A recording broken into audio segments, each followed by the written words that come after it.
Alright guys, so in this video, I'm going to give you guys insane sauce. I'm literally going to give you the entire mindset module that we have for our online course. Literally, it's everything that we have in the online course you can have right now for free. And if you guys want the full online course and you want one-on-one coaching with us to see how we scale our own agency to 6 figures, then click the link below and book a call with us so we can talk more about it. But without further ado, let's hop in. I'm going to give you guys the exact mindset that you'll need to scale a 6-figure agency. Hey everyone, Zachary Lauber here, and in this video, we're going to talk about the iron mindset. Now, this is arguably the most important piece of this entire course. I want you guys to make sure you watch this at least twice. Yes, I know it's a little long, but I want you to watch this at least twice because this is going to be the backbone of your business and your mindset. If your mindset is broken, you can't build a successful business. Different tactics and different ways to get leads and clients, they're great, but if you don't have the right mindset behind it, you'll never have sustainable business success. So in this video, we're going to walk through the exact thing you need to get that success and have it be sustainable and reliable. Now, the IBD Iron Mindset module, right? Let's just hop right in. So this module is designed to transform the way you think into someone who can actually build a multiple 6-figure agency. Before you actually build one, you must become the person who can build one, right? There are plenty of tactics you can use to grow your agency, but a special tactic or secret won't save you. You have to have these 7 core principles in your business and thought processes in order to ensure that you will make the right decisions so that when your business does grow, it will become sustainable, right? We want to build a business that you can rely on and count on. And always remember that a business is a reflection of yourself and your belief system, which means if you're an unorganized, lazy, and unfocused person, I can almost guarantee that your business will be ran the same way. This is why you see so many high-level CEOs make a bunch of money, but they mess it up and go broke. It happens all the time. These core principles are not in order, of course. However, they are incredibly important, all of them, and they'll be referenced many times throughout this course. So you're going to hear me say certain terms throughout this course, and if you don't understand those terms, you have to go back and watch what they mean here, because this is the best way to break down exactly what those terms mean and how you can use the terms in the right way to make the right decisions in your business. I highly recommend watching this multiple times and reading the PDF attached in this folder, right? I say at least watch this twice. Watch it on 1.5 times speed if you can, but watch it twice to make sure you really understand these principles. All right, guys, that's enough yapping. Let's just walk right into these principles. So these 7 principles are 1, volume, 2, leverage, 3, primary drivers, 4, scientist frame, 5, KPIs, 6, input versus output goals, and 7, letting it cook. Now, you may not understand what all this means, but you will pretty soon. These principles are timeless and apply to every type of business and agency, so make sure that you study them well, right? Now, the first one is volume. Now, volume is how many times you take a specific action. It doesn't matter if it's just in business, in all forms of life, volume describes how many times you do something. So let's say you play baseball and you're a batter. The amount of times you hit a bat is the volume of the batting that you hit, if that makes sense, right? So volume just measures how many times you do something specifically. This is arguably the most important thing that brings you success in any endeavor you take, and just because of one simple reason. Repetition eventually leads to success. I want you guys to understand that. At its core, everything that you do is really a numbers game. Whether it's business, talking to women, working out, it's all about the consistency and the numbers game that you put in that will translate into outputs in the real world. Allow me to portray this concept with a simple formula for you to understand. Volume times skill equals output. So it's a very simple formula that you can understand, and it shows you exactly how to get the outputs you want. Let's say your volume is 10 and your skill is 10, your output will be 100, right? Now, the best part about this system is that your skill doesn't have to be that high. You could have a very low skill but just high volume and still get the same number. Let's say you have a 10 volume and a 10 skill that equals 100, but you could also have a skill of 2 and a volume of 50 and you'll still get 100. And volume is the one thing you can directly control, so you can always add more volume into your system. Now, the higher the volume, the higher the output will be every single time.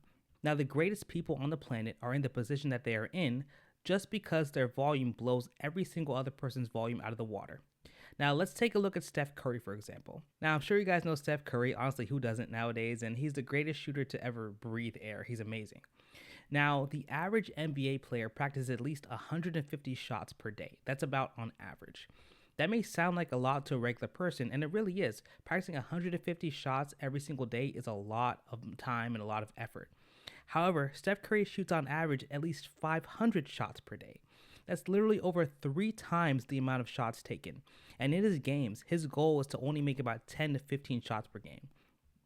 So think about it. He does all the hours of training, traveling, eating right, doing the right things, just so he can make 1% of the shots in the arena in the game that actually matters, which is insane. That just goes to show you that having that volume and that skill and that repetition is the one thing that brought him to the next level that no one else is willing to do. And there are countless examples of successful people, not just in sports, that have just done insane amounts of volume and have seen success from it, right? Let me give you some examples here. So first, Thomas Edison. Now, a lot of people may say he's kind of shady, whatever the case may be, but there's no denying that he's very successful. He made over 10,000 prototypes of the light bulb. 10,000. Imagine failing 10,000 times and still keep going. It's insane. Mark Cuban didn't take a vacation for over 7 years when running his company. Literally, he didn't do anything. He just worked harder than his opponents. That's all he did. Tim Cook, the CEO of Apple, starts sending emails at 4:30 on Sunday to his staff. Literally before anyone's even awake on Sunday, on the Lord's Day, he's still sending emails. And Alex Hormozi, one of the greatest or probably the greatest business guru on YouTube today, posts on social media over 300 times a week. So many people on YouTube complain that they don't grow and they're posting once or twice a week. This guy posts 300 times a week. It's insane. Now, this is to give you perspective on how important volume is. You can just do more volume than your opponents, and it's literally all that matters. Now, I will be honest with you. Volume without skill will get you no results either. If we could take a look and go back to the formula before, volume times skill equals output, if the skill is 0, it doesn't matter how much volume you do. You still have no output. So you can't absolutely suck, because there's tons of people who do a lot of volume, but they don't get any results because they have no skill. So you must have the right tactics to gain the skill quickly. And don't worry, you bought this course to gain the skill so that you'll get it in no time, right? But as you start to grow your volume, eventually your skill will increase immensely.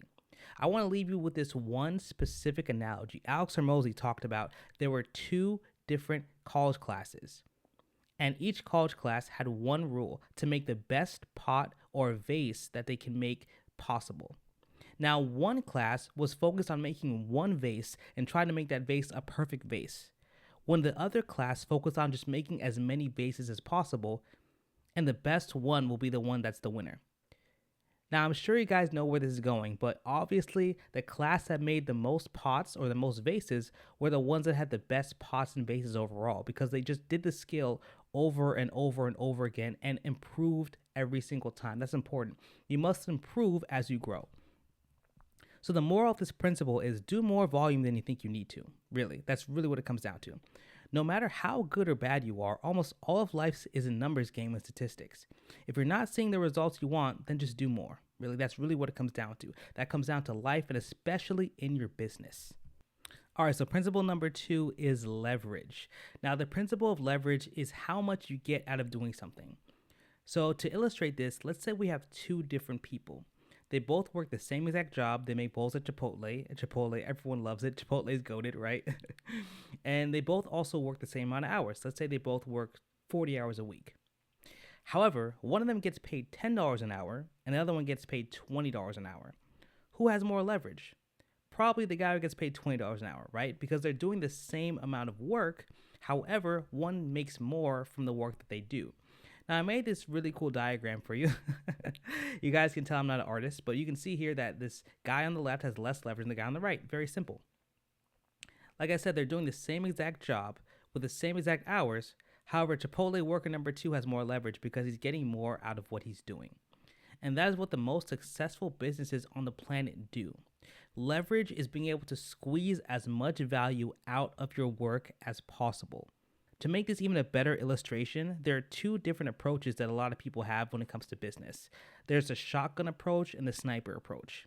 The shotgun approach is just blowing and just blasting, just going crazy, tons of volume and just doing whatever. And that does work and you can grow with that.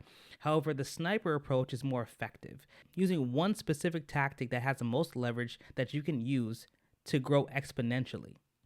Now, the power of leverage can be scary because the person with the most leverage in any business situation will always win. Every single time, without exceptions. It always happens that way. So the question is, how do we gain leverage? Well, first, we have to identify what the main goal is.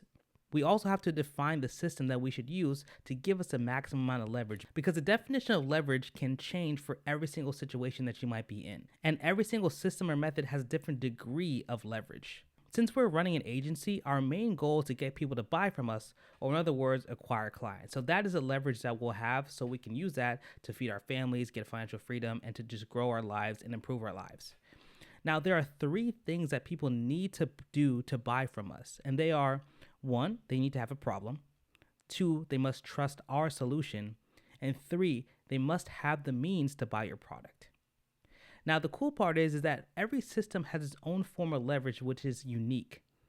So, for example, there's a system to getting more clients called warm outreach. I'm sure you guys have heard of this. If not, don't worry. We'll talk about more about it in the modules where you actually go and do the outreach.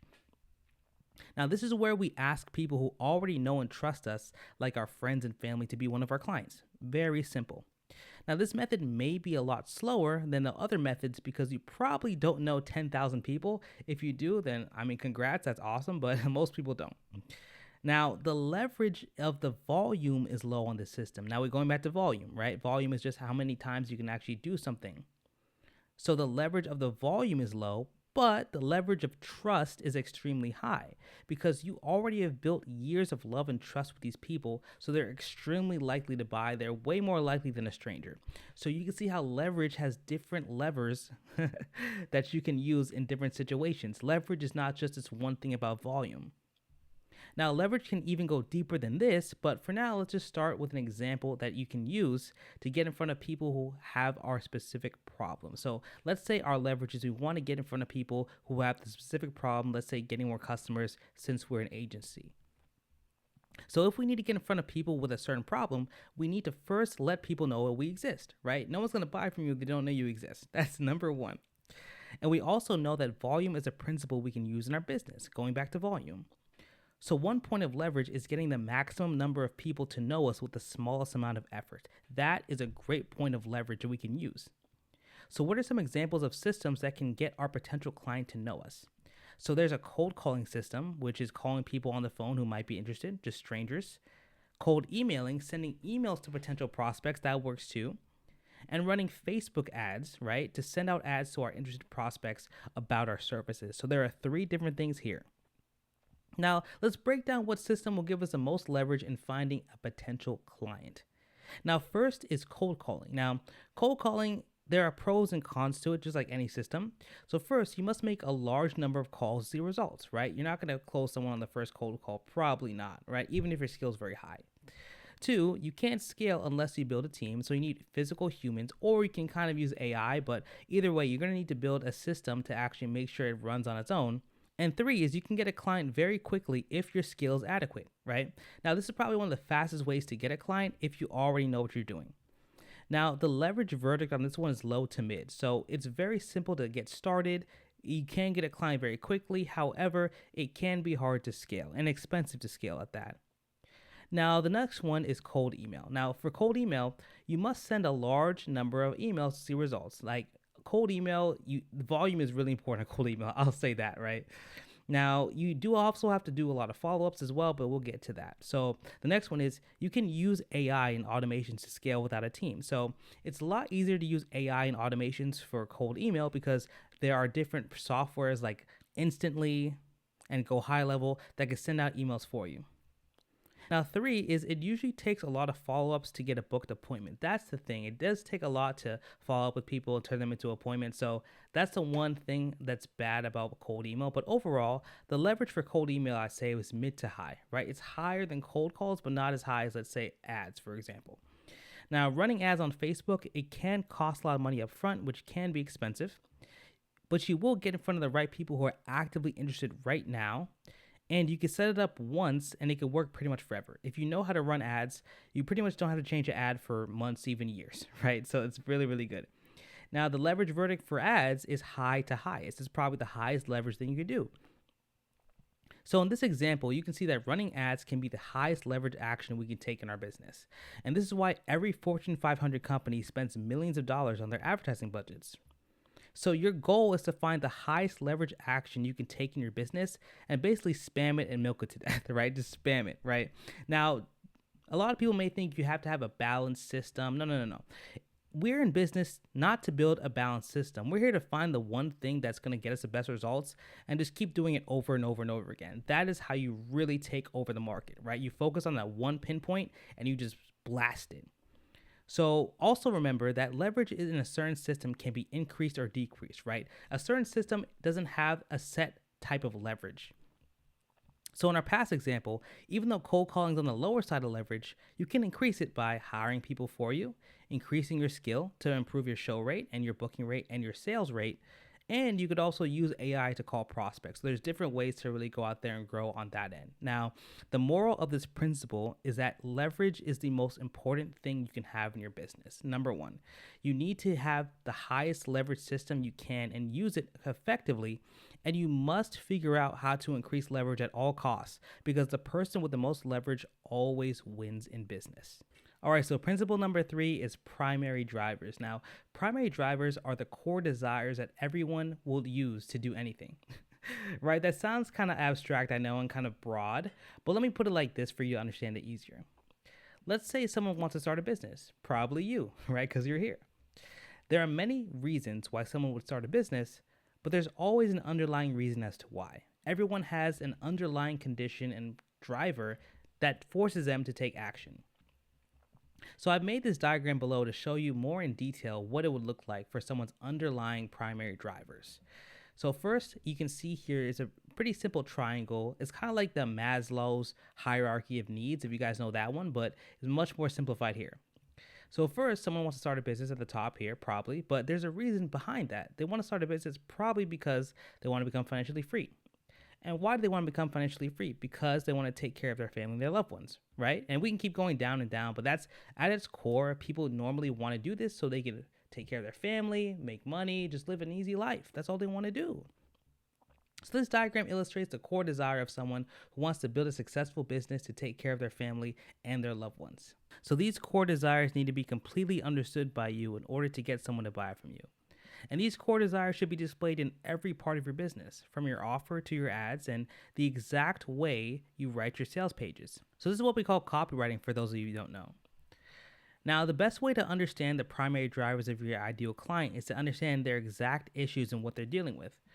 So one principle that is apparent in all of marketing is that your product and messaging should give people more of what they want and less of what they don't want, right? It sounds very simple, I know, but a lot of people don't understand this core principle, and because of that, they don't know how to write their ads, their sales pages, anything like that. And you're going to need to know exactly how to do this because if you want to grow a marketing agency, you got to know how to market, right? Now, you can only achieve this by truly understanding who you're talking to. You have to understand what they like, what they don't like, what the struggles they have, and why they even pull out their credit card and buy in the first place. So let's take a look at one of my old sales pages for one of my old companies so you can understand what it means to focus on somebody's primary drivers. Now here, this is one of my offers where I sold a course on teaching people how to grow and scale faceless YouTube channels. And let's just read what I said here. So it says, what if you could enjoy the life and wealth of a YouTuber without ever having to be on camera? Right? Let me teach you how to make over 10K a month consistently on YouTube without ever having to show your face or make any content. Now, this headline is for one of my sales pages, like I said, for my old offer, and I sold over $20,000 in courses from this one page in the first month of running this, right? Which is insane. Now, and why is that? Why did it do so well? It's because I completely understood exactly what my target market wanted. Nowadays, everyone wants to be a YouTuber, right? YouTube is big. Everyone wants to be, they see Logan Paul, Jake Paul, all these rich people. They want to be just like that, right? You get a lot of money, notoriety, and brand opportunities. But I also understood that a lot of people are very shy and don't want to hop on camera. And that's natural, right? A lot of people just want to make a lot of money and not have to show their face, not have to be in the public eye because it can be overwhelming and annoying. So instead, they would rather be off camera, but still accept all the YouTube checks that come in with being successful on the platform. So I decided to use that as an angle to say that my ideal client can build a beautiful life and wealth with the power of YouTube without having to show their face or make any videos of themselves, right? It's a lot of people don't even have the skill or even know how to do YouTube, and you don't have to worry about that if you have that course, right? So we walk you through step by step how to do that. So in the offer creation module, I put together an exercise where you can figure out exactly who your ideal customer is and what their specific primary drivers are to make sure all of your actions and marketing will reflect their primary drivers, right? Because people won't buy if they don't understand or feel like your product won't solve their underlying issues. Now, moral of this principle is that primary drivers are the underlying reasons why anybody does anything. You need to understand this so that you can effectively market, sell, and provide value to your ideal client. All right, so principle number 4 is a scientist frame. Now, this is where things get interesting. Now, the scientist frame is a principle that you need to treat your business like a scientific experiment. The reason why humans have advanced so far is all because of science, and specifically application of the scientific method. Now, for those of you who don't know the scientific method, it's a very simple method that has literally advanced the human race, right? So this is very important that you guys understand how this works. So first, you're going to have to observe, right? Observation. Look at what the problem is. Now, then you're going to have to ask a question. What would happen if X, Y, Z happens, right? Then you research on the topic, find out some more information on if this question is possible. Then you form a hypothesis, which basically says, if blank happens, then blank would happen. Now, you don't know if this is going to happen, but you run a test to check if your hypothesis is correct. Then you conduct an experiment, you analyze results, and if you reject your hypothesis, you go back and create a new hypothesis. But if your hypothesis is right, then you communicate your results, and then there you go, your hypothesis is right, and you're officially a scientist. Woohoo! So the scientific method follows the basic rules of logic that our world revolves around. So why would running your business be any different, right? Your business is literally inside of this world and it runs exactly the same way. So let me show you how it works. So here are some principles of the scientist frame that you can use so that you can run your business effectively. So principle number 1 is compartmentalize your experiments. So when a scientist runs an experiment, what's the first thing that they do? They clean the environment and isolate the pieces of the experiment, right? They don't want to have a dirty place. They don't want to have a bunch of experiments running together. They want to make sure everything is nice, clean, and not going to contaminate each other. They never let one experiment seep into another. They never let any data contaminate the other one. So you need to treat your business the same way. Every system you have should be completely independent from each other. For example, if you're cold calling for your business and also running ads, the statistics for each should be completely different. You shouldn't capture leads from cold calling and put them in the same box as leads from Facebook ads. They're completely different. They should be marketed to completely differently. It's just a completely different system. You should never let a lead from one system bleed into the results of the other and vice versa. Now, scientific principle number 2 is that you should never touch a successful experiment. So when a scientist runs a test and is successful, the scientist never, and I mean never, ever touches the experiment and messes with the results, because then you ruin the whole test. They see what worked, and then they make sure they can replicate it effectively. And they never, ever change any variables on a winning experiment. So they never change anything to see if it will work better. No, they leave it completely alone. And if they find a winning formula, they create a brand new environment and replicate the system they made before. And this is exactly how you should treat your business and your systems. If you have an ad, for example, that's working, or a cold call script that's doing very well, then by God, do not touch it. Don't change anything. If you're getting exactly what you need, just keep doing it, brother. Keep doing it. A lot of times people can overthink and think that if I make these changes, it'll be better. No. Right? If it's working, keep at it. You can always, of course, make it better, but never ever affect the system that's working currently. If you want to increase the results, just make another one in a different environment.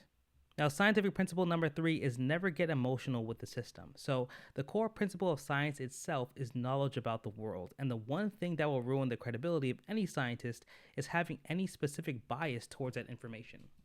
So bias is using your own personal feelings or experience to affect information that is being produced from an experiment.